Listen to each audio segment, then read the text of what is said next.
The risks can represent sort of obstacles to be overcome, or unknowns, things that you're uncertain about, but they can also be opportunities. Now, often we see risks being managed as risk registers, they're assessed, etc.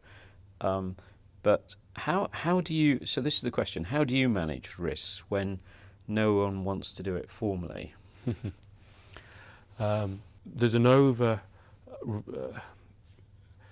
kind of reliance on the just going through the motions of risk management and creating a risk register and trying to identify a long list of risks, rather than really focusing on what are those strategic risks that would impact on the the main constraints that you have within the project, the time, the cost. So you try and prioritise, but also the benefits. So I think you have to, you have to go through that kind of process of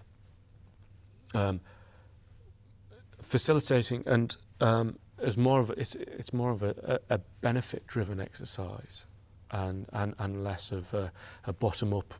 Let's identify the risks. It's let's identify, what are we trying to achieve, and what could be the barriers to achieving that, rather than trying to think, let's think of all the risks that we can think of, and then look at how. I think there's a subtle difference in where you start from in terms of establishing what the risks are. So this is something that might be stopping you getting one of the particular objectives or benefits of the client, and you'll look at that, and you'll sort of, I'm thinking about where you start from. You as a project manager would look at that and say, right, in order to get this benefit, there's these possible obstacles in this particular context.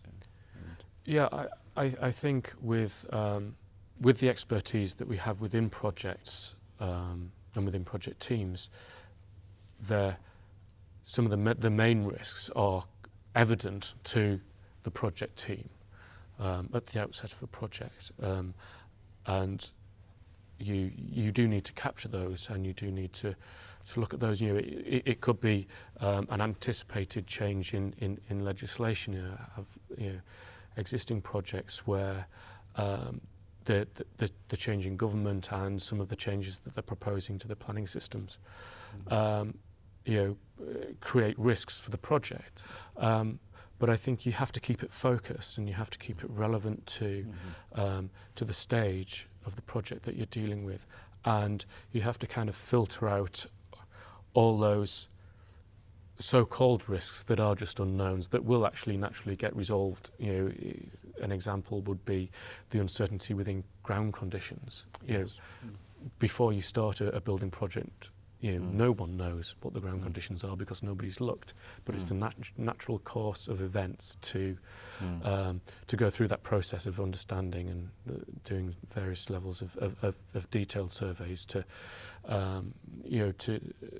turn those unknowns into known facts. So there's a steady progressive concreteness of the risk. That's right. So for me, it's kind of having a risk that's unknown ground conditions is kind of, it means nothing. It is meaningless to some extent.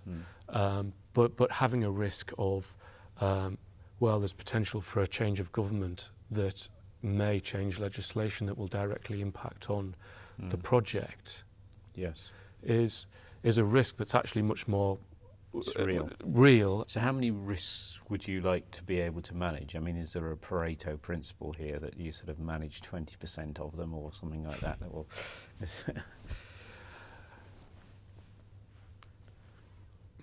I think the one thing that I was trying to do with risks is look at the proximity of the occurrence of the risk, and to take it back a step, the bigger the project, the more risks you're likely to have on the project, and it can be quite a time-consuming process to constantly review every single risk and manage every single risk on an ongoing weekly basis, and the nature of the risks may not warrant that level of involvement and management. So it's about understanding what the nature of the risk is, what the impact of it is, and when it's going to occur. So managing those which are imminent and so on. That's right, so you can filter the process. And I think the project manager plays a role in the filtering of that process. And do you try and spread the load of managing these risks as such with different members of the project team? I think you have to. You have to place the management for a risk and the the specialist area that is most capable of managing that risk. I think there's lots of understanding around how that needs to take place within the process, and individual specialists take that on board. And how do you